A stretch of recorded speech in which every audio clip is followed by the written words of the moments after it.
بضياع بشتاتي من دون نعيم الآيات نرتاد لنحفظها الحلقا فمضيت إلى حفظ السور كي أقطف من خير الدرر. السلام عليكم ورحمة الله وبركاته، وصلى الله على نبينا محمد وعلى آله وصحبه أجمعين. كبرات سمعتنا كميك أنهم كمي لهم كمون نابزنا إلهم معتي مدبنا سومنا وزخونا مدب بزعبا كلتا هايمانوت من نتصار مالتيو مقعد حان متصاخون دابلكو نايلهم مدبنا بزعبا يسوسن ملكة صدق إن زبحال أبوشت مصحف قدس زلهن رئينا مالتيو ملكة صادق زبحال منالبات بزحات فولتو هونو وي زي رأيون كون خيل سب مالتيو سلازي أمونغو كلتة تتقيسهم زلو أم مصحف قدس بزعبا زيوم لو معتي كان رئينا انتاي يبلكم زلو مالتيو سلازي زحالف جيزي بزعبا يسوس تزاريبنا ليرنا ويكا سيدنا عيسى انتاي مخانو كابي كم زمزئ كابي كم استولده كمون أديو من مخانا بزعبانا يديو كميلا أبزي مسبع زكاريا سعبيوما كميلا مزيا أديا انت عينت دعا غيرا أبا أون عمران تبهيلو زفلت كابزم كلتي 70 سبيتن زمزئت مخانو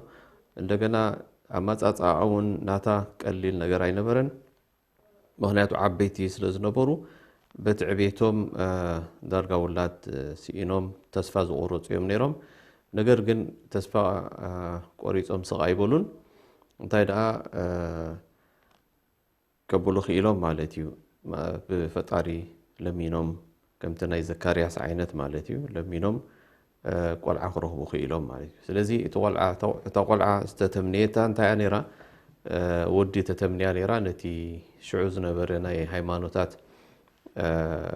ዝነበርዎ ማለት ኣብቲ ቀንዲ ናይ ዘካርያስ ይኹን ካልኦት ዝነበርዎ ቦታ ወይ ከዓ ቅዱስ ዝኾነ ቦታ ኣብ ፍልስጢን ኣብኡ ከም ኣገልጋሊ ኮይኑ መብፃዕ ገይራ ማለት እዩ ኣገልጋሊ ነቲ ናይ ቦታ ናይ ኣምልኾ ኣገልጋሊ ኮይኑ ክነብር ተማጻቢዓ ማለት እዩ እንድሕር ደኣ ቆልዓ ሂብዋ ፈጣሪ በዚ ድማ ተቐቢልዋ ፈጣሪ ግን ጓል ተወሊዳ ከምቲ ሳዝ ደልየቶ እውን ኣይነበረን ማለት እዩ ወዲ ደልያ ጓል ተወሊዳ ግን እቲ ድሕርታ ጓል ግን ሓደ ዓቢ ወዲ ኣሎ ማለት እዩ ስለዚ ንሳ እውን ማርያም ኢላታ ወይ ከዓ مريم إلى تام تلك حمز نحن عبد الله نبلو ويكا بارياني الله نبلو بناي كابدك نسيو بارياني الله مالتي أقل قالت ناي الله مالتي سلازي بزي شمزي تتصويعة كاب أزخون لما حدا يتأمراوي زخون قلعها أو تي مالتي بزي أبو مسب كي ترخبت ويكا مسب أي كي ترخبت أبو زي بلو قلعة كميلو خمسة ولده بناي فطاري تأمر لومي أبز جيزي ناي بزحات ناي بيت خرسيانات ناز نجر زي زخحالو لو بيت خرسيانات ويكاني زغودو فوق مالتين نيرون كم زناي بعد سكوتلاند تشيرش دحريهم ناي سكوتلاند تشيرش حجي تايبل ناي تأمراوي أولا لدانا يسوس كابتناتا أستمهرو تعطو مالتي ምናልባት ሳቶም ምክንያት አለ ክህልዎ ምኽእል ምስተፈላለዩ ሴክትስ ከራኸበና ወይ ከብለና ዘይክእል ኢሎም ዝሓሰብዎ ማለት እዩ ከራዳዳና ዘይክኣለ ነገር ኢልና ስለዝኣመናሉ ኣውፂና የለና ዝብሉን ነይሮም ሪፖርት ዝገብሮ ማለት እዩ ስለዚ ከምዚ ኢሉ ዝመፀ ዓብይ ሰብ ሰይድና ዒሳ ዓለይሂ ሰላም ኩሉ ሰብ ዝፈልጦ ማለት እዩ እቲ ቀንዲ ኣብ መንጎ ክርስትናን ኣብ መንጎ እስልምናን ፍልሊ ዘለና ብሰንኪ ኣብ ዝናይ ኣራዳዳ ናይ ኣብ ልዕሊ ሰይድና ዒሳ ማለት እዩ ወዲ ማርያም ዝኾነ ኢየሱስ ተባሂሉ ድሓር ብግሪክ ተተርጎመ ማለት እዩ ንሱ ማለት ዕብራዊ እዩ ወይ ካብ ኣይሁዳውያን እዩ ቋንቋኦም ድማ አራሚክ ዝበሃል እዩ ነይሩ ናብኡ ዝቀረበ እዩ በአራሚክ እዮም ካብቶም ናይ ይሁዳውያን ግን አራሚክ እዩ ነይሩ ማለት ኢናቱ ሓደ ካብቲ ናይ አራሚክ ሎሚ መጽሐፍ ቅዱስ ተሪፉ ዘሎ ሓንቲ ቃል ጥራሕ አይደላ ንሳ ድማ ኤሎሄ ኤሎሄ ለማ ሰበቅተኒ ትብል ማለት እዩ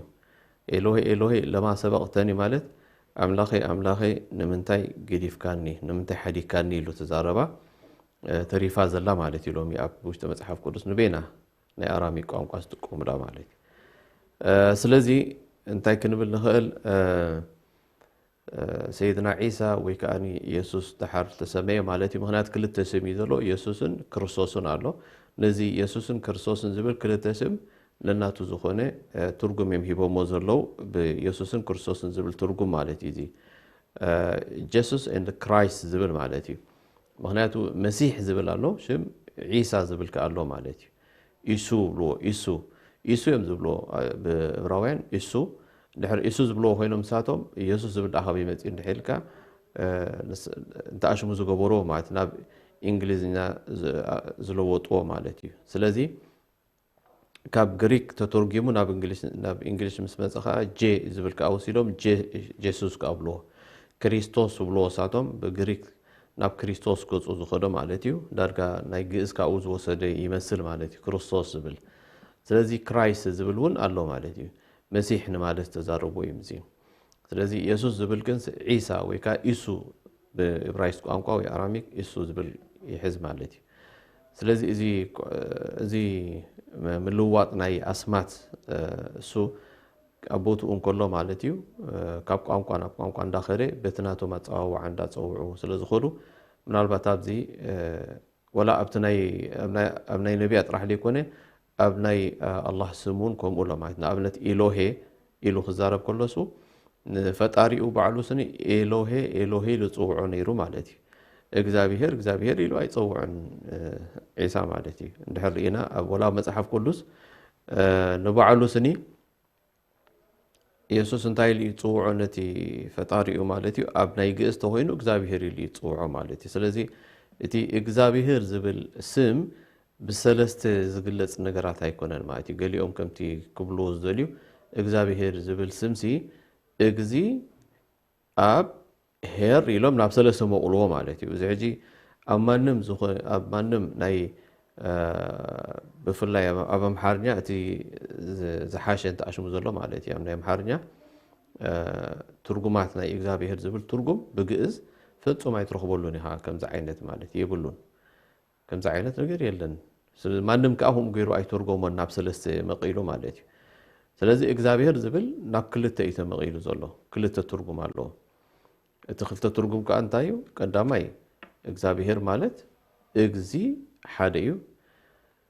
እግዚ ሓደ ሄር ድማ ክልተ እዩ ማለት እዩ ክልተ እዩ ዘሎ እዚ ናብ ክልተ እዩ ዝምቀል ምክንያቱ እግዚ ኣብ ዝብል ዘሎ እቲ እግዚ ኢሎ ዝፅውዕዎ ማለት እዩ ኣብቲ መጨረሻ እግዚአ ኢሎም ዝፅውዕዎ እግዚአ ማለት እግዚአ ወይ እግዚ ብእ ዝውድእ ማለት እዩ እግዚ ኢሎም ከዓ ዝፅውዕዎ ስለዚ እቲ ኣብ ዝብል ዘሎ ድሓር ዝመፀ ብሄር ዝብል ማለት እዩ እቲ አ ኣትዩ ዘሎ እግዚ አ ኢሎሞ ዘለው እዩ ዝኸውን ምክንያቱ እግዚ ኢሎም ዝፅውዕዎ ስለ ዝኾኑ ማለት እዩ ስለዚ ናብ አ ገይሮም ንዕኡ ኣብ ኢሎም ምስታ ብሄር ትብል ዘላ ሓዊ ኣልጊሶማ ማለት እዩ እዚኦም እቶም ከምኡ ክብሉ ዝደልዩ ማለት እዩ ኩሉ ሰብ ኣይኮነን ነገር ግን ከምኡ ክብሉ ዝደልዩ ሰባት ኣለው እግዚአብሔር ማለት ኣብ ሰለስተ ዝተመቐለ እዩ ናይ ሰለስተ ጥንክር ናይ ሰለስተ እንታይ ናይ ሰለስተ ተሓወሰ ስም እዩ እሱ ከዓ እግዚ ኣብን ሄርን ዝብል ማለት እዩ መጀመርያ ሄር ዝብል ኣብ መጽሐፍ ቅዱስ ይኹን ገለ ፍጹም ሄር ዝብል ንማንም ናይ ኣምላኽነት ተኣሽሙ ተዋሂቡ የለን ጽቡቕ ማለት እዩ ወይ ከዓ ጎይታ ዝብል እውን ተዋሂብዎ ኣሎ ማለት እዩ መምህር ዝብል እውን ተዋሂብዎ ኣሎ አንታ ኣብ ሉቃስ ገሊጽዎ ዘሎ ማለት እዩ አንታ ጽቡቕ ሄር ክብል ከሎ አንታ ጽቡቕ ሄር ናይ ዘለዓለም ህይወት ክረክብ ስንታ ክገብር ኣለኒ ኢሉ ዝሓተቶ ሰብኣይ ሄር ኢሉ እዩ ተዛሪቦ ንሱ ኸማን እንታይ ኢሉ ንምንታይ ሄር ትብለኒ ንዓይ ወይ ከዓ ንምንታይ ጽቡቕ ትብለኒ ንምንታይ ንዓይ ጽቡቕ ትብለኒ እቲ ጽቡቕ ሓደ ኣምላኽ እዩ ኢሉ ከዓ ይነግሮ ማለት እዩ ስለዚ ጽቡቕ ማለት እዩ ዝብል ትርጉም እዩ ዘለዎ እምበር ሄር ዝብል መንፈስ ዝብል ትርጉም የብሉን ኣብ መጽሓፍ ቅዱስ ገሊኦም እቲ ሄር ዝብል ንመንፈስ ይህብዎ ማለት እዩ ሄር ማለት ሲ መንፈስ ኢሎም ስለ ትርጉሞ እዚ ትጌጋ ማለት እዩ ስለዚ ክልተ ቃላት እዩ ተፈልዩ ዘሎ እዚ ኣብዚ ክልተ ቃላት እዚ እግዚእን ብሄርን ማለት እዩ ስለዚ ገዛኢ ናይ ብሄር ማለት እዩ ብሄር ማለት ሃገር ማለት እዩ ብሄር ስለዚ እግዚአብሔር ማለት ሃገር እዩ ማለት እዩ እግዚ ማለት ከዓ ገዛኢ ጎይታ ማለት እዩ ወይ ጎይታ ወይ ገዛኢ ናይ ሓንቲ ሃገር ገዛኢ ማለት እዩ ናይ ሓንቲ ሃገር ገዛኢ ናይ ሃገር ገዛኢ ማለት እዩ ግዝኣት ሃገር ብሄራዊ ቋንቋ ዝበሃላሉ ብሄራዊ ከምዚ ብሄራዊ ብካብ ብሄር ዝመፀ ብሄራዊ ናይ ሓደ ሃገር ናይ ሓደ ክልል ዘበለ ማለት እዩ ብሄራዊ ቋንቋ ተልካ ሕጂ እንታይ እዩ ናይ ኤርትራ ብሄራዊ ቋንቋ በሃል ናይ ውሽጢ ማለት ብሄራዊ ዝብል ይሕዝ ብሄራዊ ማለት ኣብቲ ውሽጢ ሓደ ሃገር ዘሎ ቋንቋ ማለት እዩ ስለዚ ግእዝ እቲ እግዚ ዝብል ዘሎ ከዓ ጎይታ ማለት እዩ ስለዚ በዚ መሰረት እንታይ ክንብል ንኽእል ኣብዚ ኣብ ክልተ ተመቐለ ኮይኑ ናይ ሓደ ሃገር ቋንቋ ናይ ሓደ ሃገር ገዛኢ ማለት እዩ እዚ ምናልባት ብግእዝ ዝገበርዎ እዩ ነዚ ከዓ ምስቲ ናይ ኣይሁዳውያን ክኸደሎም ኢሎም እንድሕር ኮይኖም ምናልባት ኣይሁዳውያን ከም ናይ እስራኤል ኣምላኽ ተባሂሉ ስለ ዝፍለጥ ናይ እስራኤል ኣምላኽ ስለ ዝተባሃለ ንሳቶም ምናልባት ናይ ግእዝ ኣምላኽ ክብሉ ደልዮም ነይሮም ኮኑ ምናልባት ክኸውን ይኽእል ስለዚ ምዝታ ሒዞም ንሳቶም ብግእዝ ወይ ከዓ ኣቐዲሙ ኣብ ግእዝ እግዚኣብሔር ዝበሃል ኣምላኽ ነይሩ ክኸውን ይኽእል እዩ ወይ ከዓ እቶም ቋንቋ ኣብ ግእዝ ዝነበሩ እቲ መጀመርያ ግእዝ ተባሂሉ ዝመጻሉ ንፈጣሪ እግዚኣብሔር ኢሎም ጽውዕዎ ነይሮም ኮኑ ማለት እዩ በዚ መሰረት ከዓ እቶም ካልኦት ናይ እግዚኣብሔር ኣምላኽ ናይ እስራኤል ኣምላኽ ተባሂሉ ምስ መጸ ከዓ ኣውትዮሞ ማለት እዩ ስለዚ ካብቲ ናይ ሶም ዝነበሩሉ ሃገር ሓሊፉ ናብ ናይ ካልእ ዓለም ከይዱ ማለት እዩ ስለዚ እቲ እግዚኣብሔር ዝበሃል ኤንወይ መፀውዒ ስም ናይ ሓደ ፈጣሪ እዩ ሕጂ ኣብቲ ትርጉሙ ሰለስተ ማለት ኣይኮነን ርኢናዮ ትርጉሙ ሰለስተ ማለት ኣይኮነ ወይ ከዓ ሰለስተ ኣማልኽቲ ወይ ከዓ ኢየሱስ ኣብ ወልዲ ዝበሃሉ እዚኦም ሰለስተ ኣጣሚሩ ዝሓዘ እግዚኣብሔር ዝብል ስም እዩ ዝብል ጌጋ እዩ ኣይተተርጎመን ብኸምዚ ማለት እዩ እቶም ከምኡ ዝደልዩ ስለዚ ከም ሓደ ስም እንድሕር ኮይኑ ድሓን እግዚኣብሔር ማለት ኣላህ እዩ ንበሉ ሕጂ ናይ ሓደ ብሄር ማለት ወይ ናይ ሓደ ሃገር ማለት ሃገር ዓለም ንበላ እንድሕር ኣስፊሕናዮ ማለት እዩ ገሊኦም ክትርጉምዎ ከለዉ ዓለም እዛ ዓለም እዚኣ ከም ሓንቲ ሃገር እያ ንሕና ማለት ኣብ ዓለም ዘሎ ሰብ ማለት እዩ ስለዚ ናይዚ ዓለም እዚኣ ኣምላኽ ክበሃል እዩ ማለት እዩ ወይ ከዓ ናይዚ ሃገር ናይ ዓለም እዚኣ ገዛኢ ስለዚ እቲ ኣባህላ ወላ እንተፍኮስዎ ማለት እዩ ንሕና ምክንያቱ ረቢ ልዓለሚን ንብል ጎይታ ናይ ዓለማት ማለት ሕጂ ይፍለይ ካብቲ ናይ ዓለም ሓንቲ ሃገር ክትብል ከለኻ ሓንቲ ሃገር እያ ወላ ዓለም እውን ከም ሓንቲ ሃገር ተዳ ሓሲብካ ካልኦት ዓለማት ከዓ ኣለዋ መን ኣምላኽን ዝብል ክመጽእ እዩ ወርሒ ፀሓይ ከዋኽብቲ እዚ ድማ ብምሉእ ኣሎ ማለት እዩ ስለዚ ናይዚእን ከመን እዩ ካልእ ድዩ ስለዚ ንኩሉ ኣጠቃሊሉ ክስመ ዝኽእል ወይ ከዓ ንኩሉ ኣጠቃሊሉ ክገልጽ ዝኽእል ግን ኣብ ቁርኣን ኢኻ ትረኽቦ ማለት እዩ ረቢ ልዓለሚን ክትብል ከለኻ ዓለሚን ማለት እንታይ ማለት እዩ ክልተ ዓለማት ወይ ከዓኒ እዚ ዓለም እዚኣ እንታ ሓንቲ ዓለምን ማለት ዘይኮነ ስኒ ብጀካ ኣላህ ብጀካ ሓደ ፈጣሪ ካልእ ብምሉኡ ከውን ብምሉኡ ካልእ እሱ ዝፈጠሮ ብምሉኡ ዓለሚን ምስቲ ዓለሚን ዝኣቱ እዩ ንሱ ዝፈጠሮ ተረዲእኩምኒ ብጀካ ንሱ ማለት እዩ ካልእ ብምሉኡ ንሱ ዝፈጠሮ ስለ ዝኾነ ብምሉኡ ኣብቲ ዓለሚን ይኣቱ ስለዚ ግዝኣት ናቱ ማለት እዩ ኩሉ ከዋኽብቲ ክቁፀር ኣይከኣልን እዩ ወዲ ሰብ ክቆፅሮ ምናልባት ኣይክእልን ይኸውን እቲ ዝፈልጦ ግን እሱ ዝሪኦን ዝበፅሖን ነገራት ክዛረብ ይኽእል ይኸውን ነገር ግን ኩሉ ክትበፅሖ ትኽእል ኢኻ ፈጣሪ እንታይ ገይሩ ዝብል እንድሕር መፅኡ ማለት እዩ ስለዚ ሕጂ ብዚ እንታይ ንርኢ ኣላህ ስብሓን ወተዓላ በቲ ናቶም ኣባህላ ንኣላህ እንድሕር ዝዛረብሉ ኣለዉ ኮይኖም ሓደ ኣላህ ከም ዘሎ እዩ ዝገልፆ ማለት እዩ ሓደ እግዚአብሔር እዩ ዝብል ወላ ኣብቲ መፅሓፍ ቅዱስ ሕጂ እግዚአብሔር ሓደ እግዚአብሔር ከም ዘሎ ጥራሕ ይዛረብ ሓደ እግዚአብሔር ሓደ አምላኽ እግዚአብሔር ሓደ እዩ ጥራሕ ይዝብል ክልተ እዩ ዝበሃል ነገር የለን ሕጂ እንታይ ማለት እዩ እቲ እግዚአብሔር ዝበሃል ብምታይ ተተርጉሙሎ ናይ ሃገር ገዛእ እንድሕር ኮይኑ ናይ ሃገር ገዛኢ ወይ ከዓ ናይ ዓለም ገዛኢ ወይ ከዓ ናይ ዓለም ፈጣሪ ሓደ እዩ ንብል ኣለና ማለት እዩ ክልተ ኾኑ ይክእሉን እዮም ስለዚ ወላቲ እግዚአብሔር ዝብል ስም ንሰለስተ ዝገልጽ ኣይኮነን እንታይ ደኣ ናይ ሃገር ወይ ከዓ ናይ ዓለም ዚኣ ጎይታ ማለት እዩ ካልእ ትርጉም የብሉን እቲ እግዚአብሔር ዝብል እዚ በሓደ ወገን ክንሪኦ ግባእ ማለት እዩ ስለዚ ንየሱስ ሕጅብዚ አምላኽነት ዝወሃበሉ ምኽንያት የለን ማለት እዩ ንየሱስ አምላኽነት ዝወሃበሉ ምኽንያት ክህሉ ኣይክእልን ማለት እዩ ምኽንያቱ ንሱ ባዕሉ ኣነ አምላኽ ይበለን ንሱ ባዕሉ ከምቲ ዝበልክዎም ይልምን ነይሩ ሓደ ካብቲ ልመናናቱ እንታይ እዩ እንድሕር ሪኢና ኤሎሄ ኤሎሄ ለማ ሰበቕተኒ እንታይ ማለት እዩ ኤሎሄ ኤሎሄ ለማ ሰበቕተኒ አምላኸ አምላኸ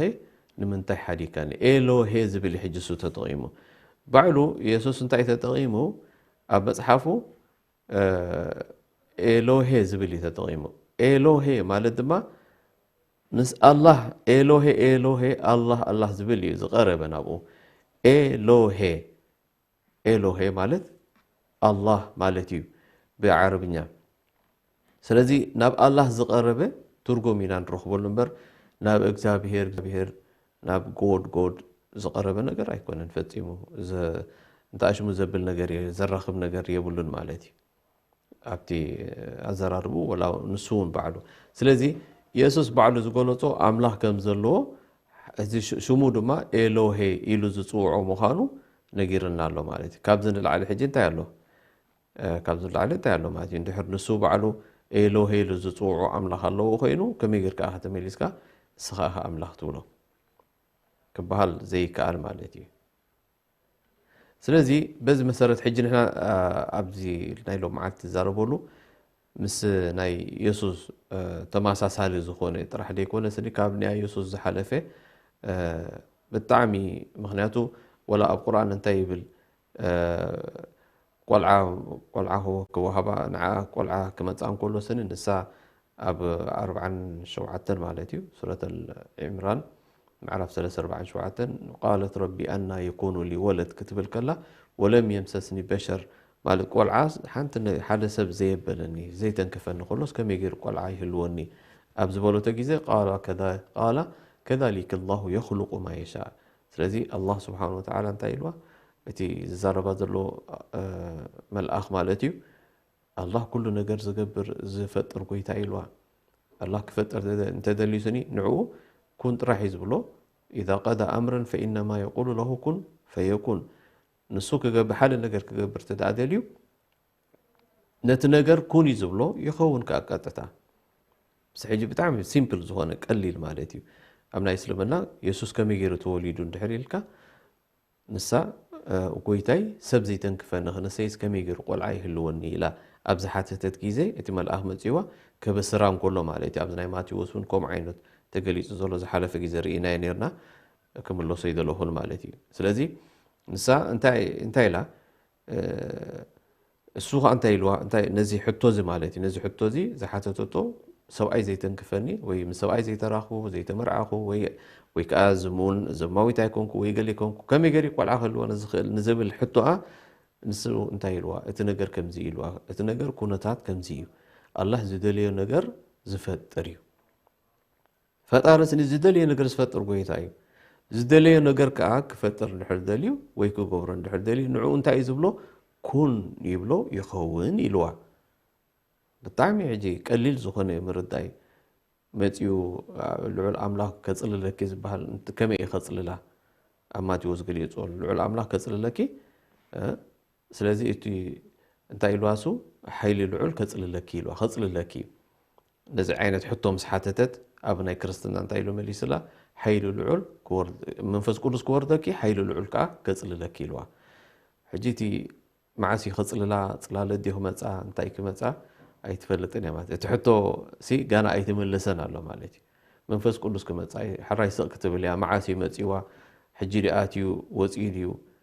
ኣይትፈልጦ ነገር የለን ማለት እዩ ትሕቶ ጋና ይምለስን እዩ ሕጂ ኣብ ናይ እስልምና ክንሪኦ ከለና ግን ብቐሊል እንታይ ኢልዋ አላህ ሲ ኩሉ ነገር ክፈጥር ዝኽእል እዩ ሕጂ ይፍጠር እዩ ዘሎ ቆልዓ እዩ ዝፍጠር ዘሎ ኣብ ውሽጢ ከብዳ ክፍጠር እዩ ማለት ኣብ ማሕፀና ቆልዓ ከበስራ እንከሎ ከመይ ገይሩ እዩ ቆልዓ ክኸውን ክትብሎ እንከላ ንሱ ግን እንታይ እዩ ዝብላ ዘሎ ዝመልኣኽ አላህ ሲ ኩሉ ነገር ክፈጥር ዝኽእል ፈጣሪ እዩ ዝደለዮ ነገር ክገብር እንተደልዩ ንዕኡ እንታይ ይብሎ ኩን እዩ ዝብሎ ኩን እኳ እዩ ጥራሕ ዝብሎ ነቲ ነገር ትእዛዝ ጥራሕ እዩ ዝህብ ፈጣሪ እኮ ሰማይን መሬትን ክፈጥር ከሎ እኮ ኩን እዩ ብኹን እዩ ኩሉ እኮ ብኹን እዩ ብኹን ዘይኮነ ነገር እኮ የለን ኣብ ዓለም ብኹን ኢሉ ዘይተፈጠረ ነገር የለን ፈጣሪ ኩን ስለ ዝበሎ ኮይኑ ሰማይ ኩን ኢልዎ ኮይኑ ፀሓይ ኩን ኢልዋ ኮይና ከምቲ ሱ ዝደልያ ማለት እዩ ከምቲ ሱ ዝደልያ ከምዝን ከምዝን ኩን ኢልዋ መሬትን ሰማይን ኩሉ እዚኣ ዝርእቲ ዘሎ ብኩሉ ጎቦታት ሽንጮሮታት ኩን ስለ ዝበሎ እዩ ንሰብ እውን ባዕሉ ኩን ስለ ዝበሎ እዩ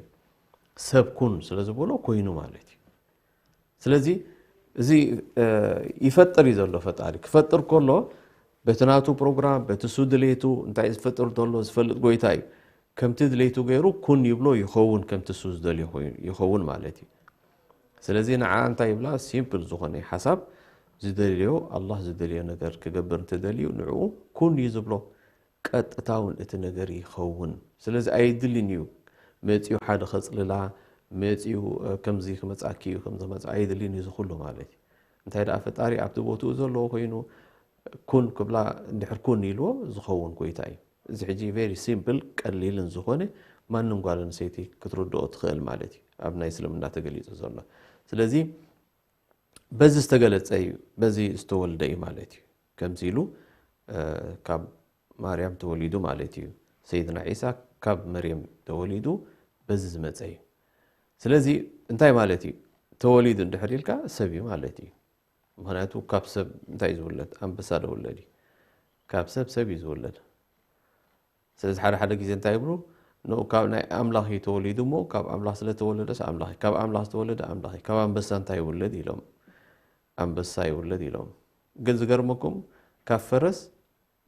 ፈረስ እንድሕር ደኣ ተራኺቦም ፈረስ እዩ ዝወለድ ፈረስ እንድሕር ምስ ኣድጊ ተራኺቦም ግን ፈረስ ኣይውለድን እዩ በቕሊ እዩ ዝውለድ ስለዚ እንታይ ማለቶም እዮም ሕጂ ሰብን ኣምላኽን ተራኺቦም ተወሊዱሎ ማለት ክንብል ዶ ንኽእል ኣብዚ ንምንታይ ገሊኦም ብጣዕሚ ማለት ኣንበሳስ ኣንበሳ እዩ ዝወልድ ክብሉ እንከለዉ ስለዚ ኣምላኽቲ ምስ ማርያም ተራኺቦ ወሊድዎ ኣሎ ማለት እዩ ከምኡ ዓይነት ግምት ስለ ዘለዎም እዮም ተመሊሶም ግን ነኖ ከምኡ ማለት ኣይኮነን ብመንፈስ ማለትና ኢና ብሉ ብመንፈስ ወሊዱ ይብሉ ማለት እዮም ስለዚ ዝኾነ ኮይኑ እቲ ሶም ዝብልዎ ነገር ግን ኩሉ ዚታት ግምታትን ኣብ ልዕሊ ፈጣሪ ፍልጠት ስለ ዘይብሎም ጥራሕ እዩ ፍልጠት ብሓቂ ነይሮም ተትኸውን እዚ ዓይነት ዘረባ እዮም ተዛረበውን ነይሮም ምክንያቱ ፈጣሪ ኣይድልን ንዕኡ መፂኡ ከም ሰብ ድዩ ወይ ከዓ ከመዝራእቲ መፂኡ ክዘርኦ ከምቲ ሰብ መፂኡ ሓደ ነገር ሕርሻ ገይሩ ክሓርስ ሓደ ነገር ዘርኢ ክረክብ ገለ ከምኡ ኣይድልዮን እዩ ፈጣሪ ኩን እዩ ዝብል ኢዛ ቀዳ ኣምረን ሓደ ነገር እንተ ደኣ ክገብር ደልዩ ፈኢነማ የቁሉ ለሁ ኩን ፈየኩን ኩን ጥራሕ እዩ ዝብሎ እንድሕር ደኣ ኩን ኢልዎ ይኸውን እንድሕር ኩን ኢልዎ ዘይከውን ኮይኑ ኣምላኽ ኣይኮነን ማለት እዩ ስለዚ ፈጣሪ ኩሉ ስለ ዝደለየ እዩ ኣብ ዓለም ዘሎ ብምሉኡ ብኩን ተፈጢሩ ዘሎ ብዘይኩን ዝተፈጠረ ነገር ወላ ሓንቲ ነገር የለን ስለዚ እዚ ሓደ ካብቲ ጌጋናታቶም ማለት እዩ ሕጂ ኣብ ምንታይ ክንከይድ ኣብቲ ምናልባት ሎማዓንቲ ምስቲ ናይ የሱስ ኣታሒዝና ክንሪኦ ዝግባአና ነገር እንታይ ኣሎ ካብኡ ንላዕሊ ኣሎ ኣብ መፅሓፍ ቅዱስ ተገለፀ ሕጂ ገሊኦም ኣምላኽነት ንየሱስ ክህብዎ እንከለዉ እንታይ ይብሉ ነኖ የሱስ እኮ ኣቦ የብሉን ስለዚ ኣቦ ስለ ዘይብሉ ካብ መንፈስ ስለ ዝተወለደ ብዘይ ኣቦ ከዓ ዝተወለደ የለን ስለዚ ንሱ ኣምላኽ ክኸውን ኣለዎ ኢሎም ዝሃብዎ ኣለዉ ኣቦ ስለ ዘይብሉ ኣገሪሞም ማለት እዩ ብዘይ ኣቦ ምውላዱ ተገሪሞም እንተ ደኣ ብዘይ ኣቦ ምውላዱ ተገሪሞም ኮይኖም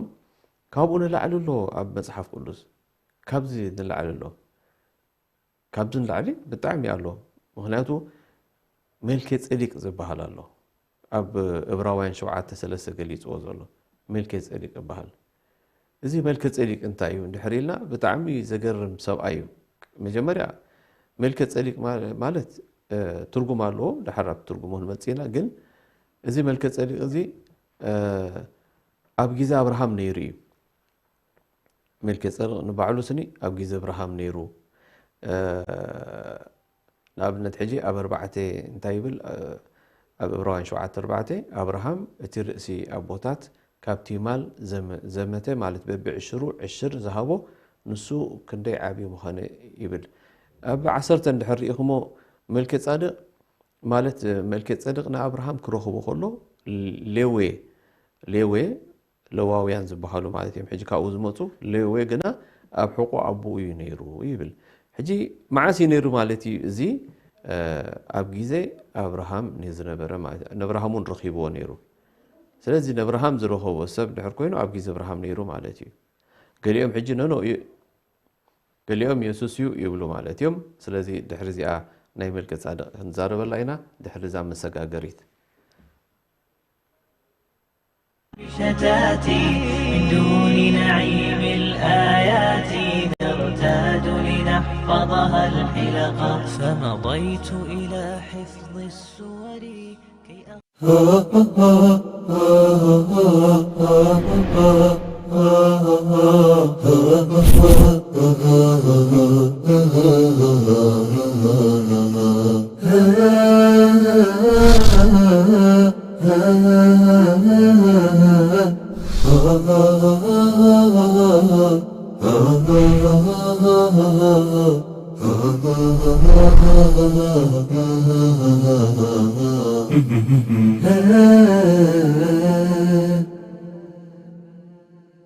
شتاتي من دون نعيم الآيات نرتاد لنحفظها الحلقة فمضيت إلى حفظ السور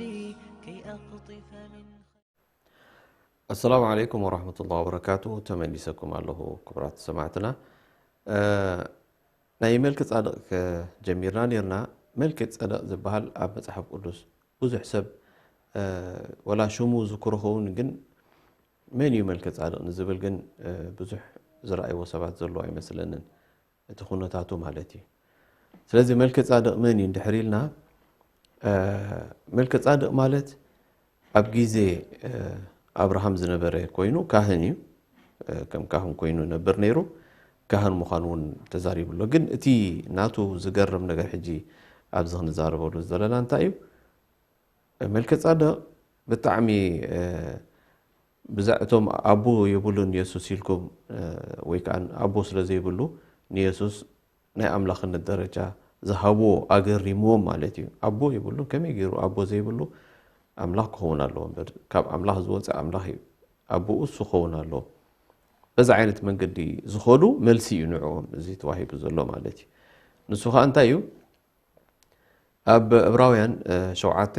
እንድሕር ሪኢና እንታይ ይብል ብዛዕባ መልከ ጼዴቅ ክዛረብ እንከሎ መልከ ጼዴቅ ካብቲ ዝገርም ናቱ እንታይ እዩ ካበይ መፂኡን ኣይፍለጥን እዩ መልከ ጼዴቅ ክበሃል ከሎ ኣቦ የብሉን ኣደ የብሉን ኣቦ የብሉ ኣደ የብሉ ብጣዕሚ ዝገርም ሰብኣይ ማለት እዩ ኣቦ የብሉ ኣብ 3 እንድሕር ሪኢና ወላቲ ቨርስ እንድሕር አንቢብናዮ ብዘይ ኣቦ ብዘይ ኣደ ብዘይ ቁፅሪ ወለዶ መጀመርታ መዓልትታት ወይስ መወዳእታ ህይወት ዘይብሉ ግናኸ ንወዲ ኣምላኽ ተመሲሉ ንሓዋሩ ካህን ኮይኑ ይነብር ኣሎ መን እዚ እዚ ሕጂ መልከ ጼዴቅ ማለት እዩ እዚ ኣብ እዚ መልከ ጼዴቅ ንጉስ ሰላም ማለት ኢልዎ ካህን ልዑል ኣምላኽ ኢልዎ ንኣብርሃም ነቶም ነገስታት ስዒሩ ክምለስ ከሎ እተቀበሎ እሞ ዝባረኾ አብርሃም ድማ ካብ ኩሉ ዕሽር ዝመቆሎ ቀዳማይ ትርጉሙ ስሙ ንጉስ ጽድቂ ማለት እዩ ድሕር ከዓ ንጉስ ሰላም ንጉስ ሳሌም ማለት ንጉስ ሳሌም ማለት ንጉስ ሰላም ማለት እዩ ማለት መልከ ጼዴቅ ተባሂሉ ንጉስ ሳሌም ተባሂሉ ዘሎ ስለዚ ንጉስ ጽድቂ እዩ ንጉስ ሰላም ከአዩ ይብሎ ማለት እዩ እዚ ናቱ ባህሪ ናቱ መንነት ክገልጽ እንከሎ ብዘይ አቦ ብዘይ አደ ማለት አቦ ይብሉ አደ ይብሉ ብዘይ ቁጽር ወለዶታት ውን የብሉን ጨርሹ ካብዚ ይመጽዩ ስኒ ትባህላይ ከአልን ማለት ኮይ ካብ ይመጽ እንድይ ገርም እዩ ብዘይ ወለዶ ቁጽርታት የብሉን ይብሎሎ ከመይ ገሪዩ እዚ ወለዶ ቁጽር ዘይብሉ ሰብ ኣብ ጊዜ አብርሃም ነብር ነይሩ ካህን ሙኻ ካህን ብጣዕሚ ዝገርም እዩ ከምዚ ዓይነት ክህሉ ኣብ ዓለም ማለት እዩ ምክንያቱ እዚ ናይ ፈጣሪ ጥራሕ ክኸውን ዝግብኦ አቦ የብሉን ፈጣሪ አደ የብሉን ቁጽር ወለዶታት ውን የብሉን ካብዚ መጽዩ ገለ ዝብል ውን ነገር የብሉን ፈጣሪ እሱ ባዕሉ መንነቱ ፈጣሪ ንሱ ፈጣሪ እምበረ ዝተፈጠረ ይኮነን ስለዚ መውዳእታ የብሉ ወላ መጀመርታ ውን የብሉን መጀመርታ መዓልትታት ወይስ መውዳእታ ህይወት ዘይብሉ ይልዎ ከምዚ ዓይነት ሰብ ኣብ ጊዜ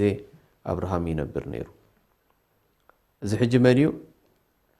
ካህን ኮይኑ ንሓዋሩ ወዲ አምላኽ ግናኸ ወዲ አምላኽ ተመሲሉ ንሓዋሩ ካህን ኮይኑ ይነብር ኣሎ ኢሉ ሓደ ሰባት ንኢየሱስ ክህብዎ ዝደልዩለው ነዚ ማለት እዩ እዚኮ ኢየሱስ እዩ ዝበሉና ውን ኣለዎ ሰባት ማለት እዩ ካብ ክርስቲያን ኮይኖም ከም ኢሎም ዝኣምኑ ማለት እዩ እዚ ኢየሱስ እዩ ኢሎም ዝኣምኑ ለው ግን ብጣዕሚ ተጋጊዮም ምክንያቱ መጀመርያ ኣብ አብርሃም ጊዜ ነይሩ ኢየሱስ ኣብ አብርሃም ነይሩ ድዩ ንአብርሃም መጽይዎ ማለት እዩ ኣብ ጊዜ አብርሃም ኣይነበረን ኢየሱስ እንድሕር ኣብ ጊዜ አብርሃም ነይሩ ንሱ ኢየሱስ እዩ እንድሕር ተባሂሉ እንታይ ዓይነት መልክዕ ነይርዎ ወይስ ኢየሱስ ኣብ ተፈላለየ ጊዜ ከም ሰብ ኮይኑ መጽዩ ብፍላይ ድማቶም ኢየሱስ እግዚአብሔር ኢሎም ዝኣምንዎ ወይ ከዓ አምላኽ ኢሎም ዝኣምንዎ አምላኽሲ ኣብ ዝተፈላለዩ ጊዜ ንደቂ ሰባት ይመጾም ነይሩ ማለት እዩ ኣብ ጊዜ አብርሃም መጽዩ ምስ አብርሃም ዓሊሉ ከይዱ መሊሱ ከኣኒ ኣብ ጊዜ ቅድሚ 2000 ዓመት ከዓ መጽዩ ማለት እዩ እዚ ከዓ ልክዕ እንታይ ዝኸውን ምስቲ ናይ ኣራዳድኣ ናይ ሂንዱይዝም ምስ እዩ ዝኸይድ ማለት እዩ ናይ ሂንዱይዝም ኣራዳድኣ ሓደ ዓይነት እዩ ኢንካርኔሽን ዝበሃል ማለት እዩ ኢንካርኔሽን ኦፍ ጎድ ተባሂሉ ጽዋዕ ሕጂ እንታይ ኣሎ ኢንካርኔሽን ማለት ኢንካርኔት ምግባር ማለት እዩ ኢንካርኔት ሕጂ ኢንካርኔት ገይሩ እንድሕር ተባሂሉ ካብ አምላኽነት ናብ ሰብ ተለዊጡ ማለት እዩ ኢንካርኔሽን ማለት ምልዋጥ ማለት እዩ ካብ ስፒሪቹዋሊ ወይ ከዓ ካብ መንፈሳዊ ነገር ናብ ህያውነት ዘሎ ስጋ ዝለበሰ ነገር ክልወጡ እንከሎ ማለት እዩ ኢንካርኔት ገይሩ ተለዊጡ ስለዚህ ሕጂ እዚ ለውጥ እዚ ኣብ መጀመርያ እዚ ለውጥ እዚ ናይ ሂንዱይዝም ኣተሓሳስባ ንሳቶም ዘማዕበልዎ ኣተሓሳስባ እዩ ሂንዱይዝም ከምኡ እዮም ዝኣምኑ ንኣብነት ሕጂ እቲ ጎተማ ዝበሃል ናይ መጨረሻ መጽኡ ኢሎም ዝኣምንሉ መበል 17 ኣምላኽ ኢሎም ዝኣምንሉ ኣሎ ከምኡውን ክርስትናን ገዛ ርእሱ ዝኣምንሉ ውን ኣለዉ ከም ኣምላኽ ኢሎም ዝኣምንዎም ኣብ ዝተፈላለየ ጊዜ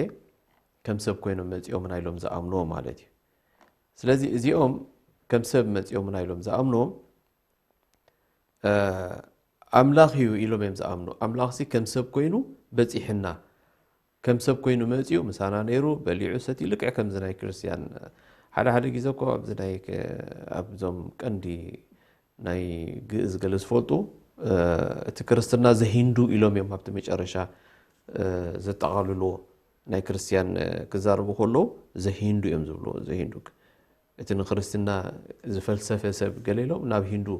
እዮም ዝወዝዎ ዘሂንዱ ይብሉ ንምንታይ እዮም ዘሂንዱ ይብሉ ነይሮም ይብል ነይሮም ኣነ ምናልባት ካብዚ ተበጊሱ ክኸውን ክእል እዩ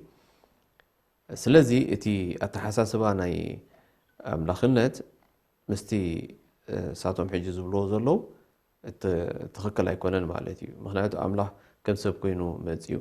ይብሉ ኣለዉ ስቶም ማለት እዩ ግን ከም ሰብ ኮይኑ ዝመጻሉ ጊዜ የለን ከም ሰብ ኮይኑ እውን ኣይመፀን እንተደኣ ከም ሰብ ኮይኑ መጽኡ ዝብሉ ኮይኖም ክንደይ ጊዜ ይመጽኡ ሓደ ሰባት እንታይ ይብሉ ናይ ኢየሱስ መስቃል ክዛረቡ ከለው ኢየሱስ እኮ ንዓና ክብል ተሰቂሉ እዩ ክብሉ ከለው ሓራይ ንዓና ክብል ተሰቂሉ ነቲ ሓጢኣትና ክብል ከድሕን እዩ ተሰቂሉ ንኹም እዩ ከዓ መፅዩ ስለዚ እግዚአብሔር ሰብ ክኸውን ዘድለዮ ምክንያት እንታይ እዩ ንዓና ከድሕነና ኢሉ ስለ ዝመፀ ይብሉ ማለት እዮም ናይ ግድን ሰብ ክኸውን ኣሎ ሰብ ኮይኑ ከድሕነና ምእንታን ሰብ ክለብስ ኣሎ ከም ሰብ ኮይኑ መፅዩ ይቅተል ድሓር ንሕና ንድሕን ኢሎም ይኣምኑ ማለት እዮም ሳቶም ይድሕኑ ሕጂ እቲ ዝገርም እንታይ እዩ ኣብዚ እንተ ደኣ ንሜልከ ጻድቕ ኢየሱስ እዩ ኢሎሞ ኣብ ግዜ አብርሃም ነይሩ እዩ መልከ ጻድቕ ኣብ ግዜ አብርሃም መፅዩ ምስኡ ተዘራሪቡ ዕሽሪት ዶ ገለ ሂብዎ ስለዚ ኣብቲ ግዜኡ ዝነበረ ሰብ እንድሕር ኮይኑ እሞ ከዓ ኢየሱስ እዩ እንድሕር ኢሎሞ ኢየሱስ መፅዩ ነይሩ ማለት እዩ ቅድም እንታይ ክገብር እዩ መፅዩ ነይሩ ሽዑ እንታይ ክገብር መፅዩ ነይሩ ማለት እዩ ኣብዚ ብጣዕሚ ኣሸጋሪ ዝኾነ መልሲ ክረኽብሉ ኣለዎ ማለት እዩ ምክንያቱ እዚ ጉዳይ እዚ ቀሊል ነገር ኣይኮነን ክልተ ሰለስተ ግዜ መፅዩ ኣሎ ማለት እዩ ቅድሚ ሕጂ እውን መፅዩ ኣብ ግዜ አብርሃም መፅዩ ኸይዱ ንመን ኣድሒኑ ኸይዱ ሽዑ ከድሕን ኢሉ እቲ እግዚአብሔር ዝበሃል ከድሕን ኢሉ ሰብ ኮይኑ ሽዑ መፅዩ ማለት እዩ ናይ ሰብ ለቢሱ ስለዚ ሕጂ እንታይ ይኸውን ኣሎ ምስቲ ኣተሓሳስባ ሰብ ኣምላኽ ኮይኑ ማለት ኣምላኽ ሰብ ኮይኑ ዝብል ኣተሓሳስባ ጌጋ ምዃኑ ብዚ ንርድኦ ማለት እዩ ብኸምኡ እዩ ከዓኒ ኣብ ሆሴዕ እንታይ ይብል ሆሴዕ 11:9 የቕሬታት 9:11 ኣነስ ኣምላኽ ሰብ ኣይኮንኩን ዝበለ ማለት እዩ ኣነስ ኣምላኽ ሰብ ኣይኮንኩን ይብል ስለዚ ኣነስ ኣምላኽ ሰብ ኣይኮንኩን ክብል ከሎ ናብ ሰብ ዝቕየር ኣይኮንኩን ማለት እዩ ወይ ከዓ ሰብ ኣይኮንኩን ብኩሉ ነገር ሰብ ኣይኮንኩን ማለት እዩ ሰብ እንድሕር ኮይኑ ንኣብነት ኣብ ዘሁልቁ እንታይ ይብል ኣምላኽ ሰብ ኣይኮነን ከይጣዓስ ወይ ከዓ ሰብ ኣይኮነን ከይሕሱ ይብል ስለዚ ወይ ከዓ ወዲ ሰብ ኣይኮነን ከይሕሱ ስለዚ እቲ ምሕሳው እቲ ምጣዓስ ገለ ዝብል ምስ ሰብ ዝኸይድ እዩ ኣብቲ መንነት ናይ ሰብ ዝሓዘ ስለ ዝኾነ ጉድለታት ዘለዎ ስለ ዝኾነ ኣምላኽ ከዓ በዚ መልክዕ ኣይግለፅን እዩ ስለዚ ሰብ ክኸውን ኣይክእልን እዩ ምክንያቱ ሰብ እንድሕር ኢልካ ክጣዓስ እዩ ክሕስው እዩ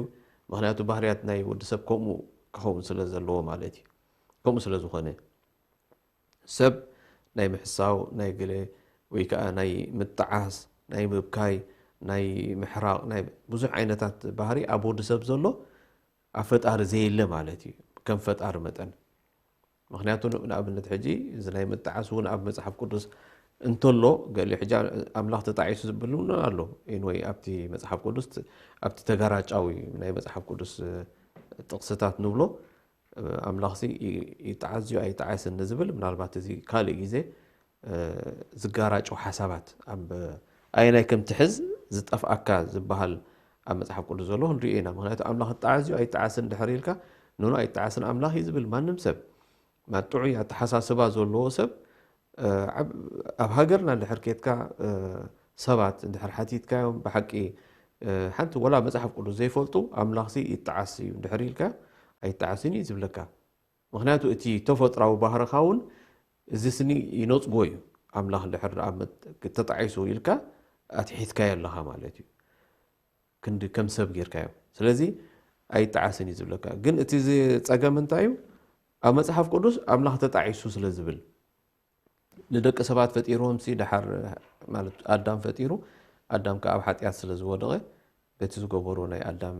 እንታይ ሽሙ ወዲ ሰብ ብምፍጣሩ ተጣዒሱ ይብል ስለዚ ኣምላኽ ይጣዓስ እዩ ንዝገበሮ ነገራት ይጣዓስ ኣይጣዓስን እዩ እቲ ዝደለዮ ዝገብር እዩ ሓደ ነገር ክገብር እንድሕር ደሊስ ብደይ ፕሮግራም እንታይ ከም ዝኸውን ኣይፈልጥን ማለት እዩ እንድሕር ዝጣዓስ ኮይኑ ሓደ ሰብ እኮ ዝጣዓሰሉ ምክንያት ንምንታይ ግዲ ስለምንታይ ሰብ ይጣዓስ ምክንያቱ ሓደ ነገር ክትገብር ከለኻስ ብድሕሪኡ ዘሎ ስለ ዘይትፈልጥ እዩ እዚ ዝገበርካዮ ነገር ዘጣዓስ እዩ ኣይጣዓስን እንተደኣ ጣዒስካ ኮይኑ ክትገብሮ ይነበረካን ማለት እዩ ንምንታይ ኢኻ ክትገብሮ ዘይነበረካ ኣይፈለጥካን እምበር መጀመርያ እቲ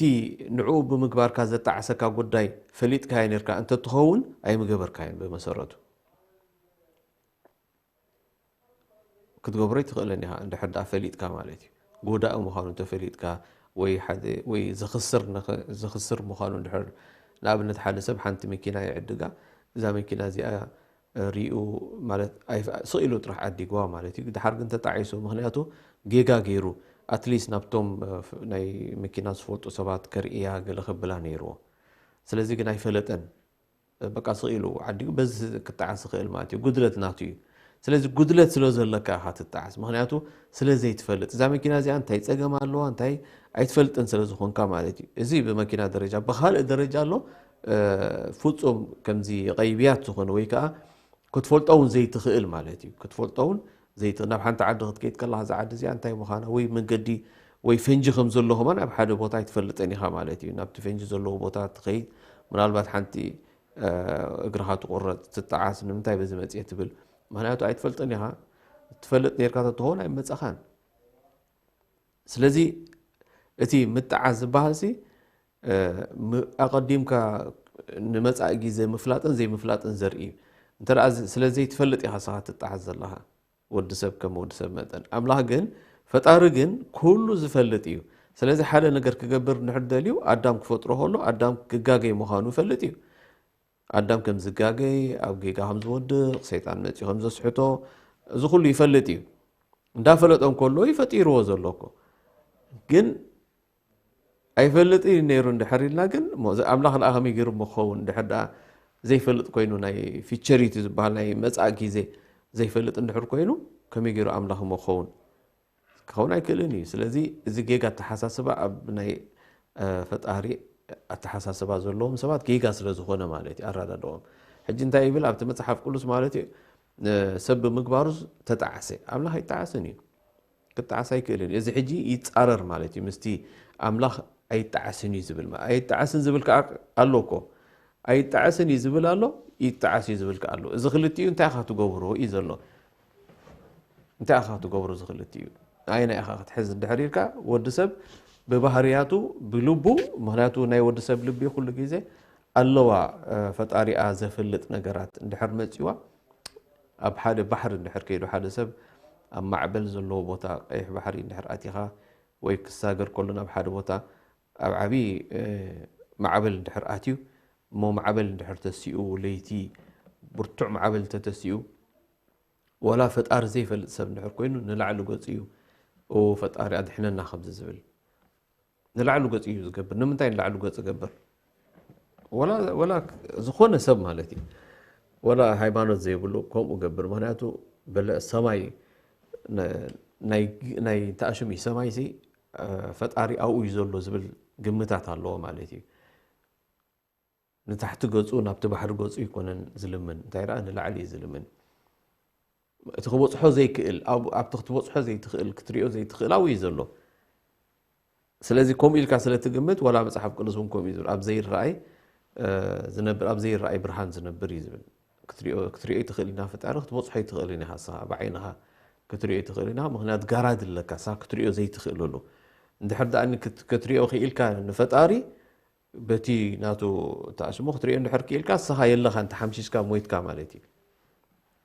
እቲ ብርሃን ናቱ እቲ ዝለዓለ እዩ ክትፃውሮ ኣይትኽእልን ኢኻ ማለት እዩ ግን ኣልጊስካ ኣሎ ኣብ ካልእ ቦታ ገይርካ ኣሎ ማለት እዩ ከምዚ ጋራዲ ገይርካ ኣብ መንጎኡ ናብ ከይትሪኦስ ጋራዲ ገይርካ ብከምኡ እዩ ከዓ ንሰይድና ሙሳ ወላ መፅሓፍ ቅዱስ ከምኡ ብል ሰይድና ሙሳ ንኣላህ ስብሓን ወተዓላ ንኽሪኦ ሓቲትዎ ነይሩ ኣርእየኒ ኢልዎ ሕጂ ክሪኦ ምስ ሓተቶ ክትሪእኒ ትኽእልን ኢኻ ኢልዎ ክትሪእኒ ኣይትኽእልን ኢኻ ኢልዎ ግን ኣብቲ ጎቦ ረኣይ ኢልዎ ኣብቲ ጎቦ ረኣይ ብርሃን ናተይ እንድሕር ክፍት ኣቢለሉ ወይ ከዓ ናተይ ግርማ ወይ ክፍት እንድሕር ኣቢለሉ ወይ እቲ መልክዑ ወይ ገለ ነቲ ጎቦ ክፍት እንድሕር ኣቢለሉ ከመይ ከም ዝኸውን ረኣየ ኢልዎ ስለዚ ንእሽተይ ኢዛ ተጀለ አላህ ስብሓን ወተዓላ ኣብቲ ከም ዝብሎ ማለት እዩ ቁሩብ ግልፅ ምስ ኣበለሉ ነቲ ጎቦ እቲ ጎቦ ተሓምሽሹ ከም እንተኣሽሞ ኮይኑ እዩ ተሪፉ ተሓምሽሹ እዩ ተሪፉ እቲ ጎቦ ማለት እዩ ነገር ምስቲ ናይ መፅሓፍ ቅዱስ እንድሕር ክንሪኦ ኮይና ከዓ ምናልባት እዚ ናይ ጎቦ ኮቲ ዘየለ ነገር ግን ሙሴ ኣርእየኒ ኢልዎ ንዓይ ክትርእያ ኣይትኽእልኒ ኢኻ ንዓይ ዝረኣየ ክነብር ኣይክእልን ኢልዎ كنبر أيكلني سلزي بز مهنيات فطاري كتريو أيتخلنا سلزي أبت ناي متعسن قلن لنا أما صحاب كلوس كلتي استفعل عليه حسابات أي ناي كم تحز تأفق زخونة سب زقته تباهيلو يتقسم سب سلزقته وين مهنياتو ناي فطار اندحر كوين فطار حنتي أزربو أنا أي الرأيين يندحريلو أي الرأيين أنا أي تعسن يندحري لك أي تعسني تمليسكا أي تعسي هتبل أي تخيلنيها قلت تمليسو أبت صحف اندحر يتعسي زبر رخيبكا سبقتي والله مالتي اندحر سبقتي وخوينو إذا خلت تسعر زخونة سب اندحراتي وخوينو أي نيتي أتا تخكل حنتي هتكون تخيل مالتي إتا قنعتي حنتي كلتيو قنع كون أيكليني كلتيو تسعر نجر قنع كون أيكليني وي كلتيو جيجايو وي كحنتي سلزي اتحنتها اتقنعتيا سلزي اي تعسن امنا هاي تعسن مخانو كل سبون بهريون يفوتو مالتي اي الرأي مخانو كل سب يفلط مالتي سلزي بزي مخنيات كردأك خيل مالتي حجي مستي ناي ملكة صدق اندحر حجنا او تميليسنا رئينايو ملكة صدق مالت حدا كهني اذا كهن زي أب جيزة أبراهام نيرو إلناو ناتهم تاريخنا لهم أب جيزة أبراهام رخيبو أبيلو حجي اتوم قال لي سبات حجي مت يوم حدش قال لي زلوا مالتي نملك صدق ناي يسوس ملك عكهبو دلي مات نو سوكو يسوس يوم زبلو الله مالتي ما بزي جيزة زي مخنياتو أبو زي بلو مخنو مصر أيوه إذا سبزي كهنيو أبو يبلو أدي يبلو حجي مسمن كتصارري ماتي مس يسوس كتصارري زي مس يسوس كوادادري أبو يبلو أتليس يسوس كمان أدلاتو قال إترفسي أدلاتو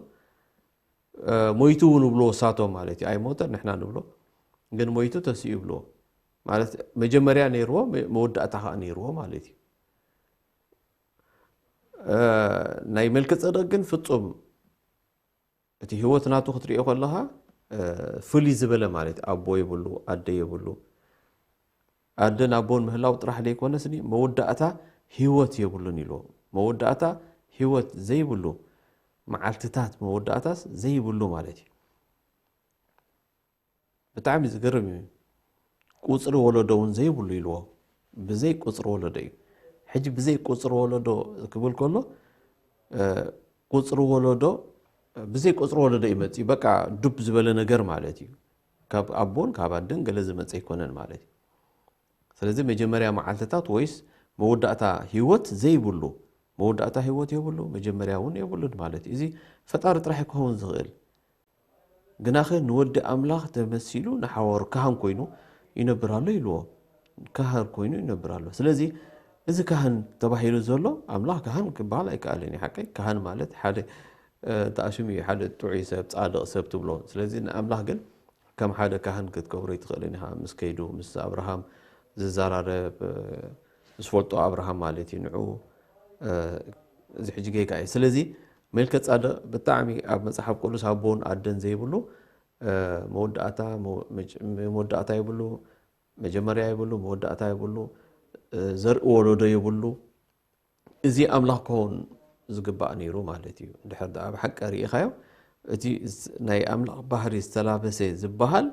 بتخكل كاليس أمو زلو السبعي إزي كم أملاح كحزوه قبوهم نيرو إتم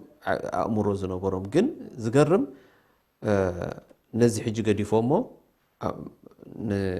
أدزلو وحيزو مالتي زموت خاني زموت إلهم زأمنو مالتي مع إنه نحنا أي موترين نبل سلزي نايلو معلتي